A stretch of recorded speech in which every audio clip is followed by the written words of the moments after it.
ഒരുപാട് ഗുണങ്ങൾ ഉള്ള ഒന്നാണ് ജീരകം. എന്നാൽ ജീരകത്തിന് ഗുണം മാത്രമല്ല ദോഷങ്ങളും ഉണ്ട് എന്നറിയാമോ?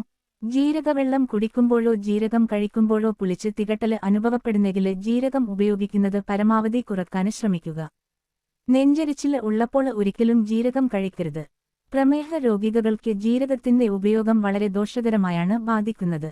പല വിധത്തിലുള്ള അലർജി ഉണ്ടാക്കുന്നതിനും ജീരകം പലപ്പോഴും കാരണമാകുന്നു.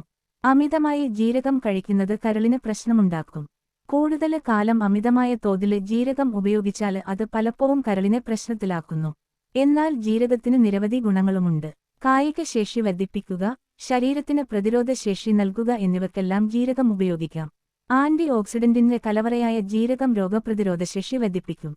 ആന്റിസെപ്റ്റിക് ഗുണമുള്ളതിനാൽ ജലദോഷം അകറ്റുന്നതിന് സഹായിക്കും. സമൃദ്ധമായ ഇരുമ്പ് അടങ്ങിയിട്ടുള്ളതിനാൽ വിളർച്ച അകറ്റാനും ഉത്തമമാണ് ജീരകം. വിളർച്ച, ചെന്നിക്കുത്ത്, ദഹനക്കേട്, ഗ്യാസ് മുതലായവ മൂലമുള്ള വയറുവേദന, അലർജി എന്നിവയ്ക്ക് ജീരകത്തിന് ആശ്വാസം നൽകാൻ കഴിയും.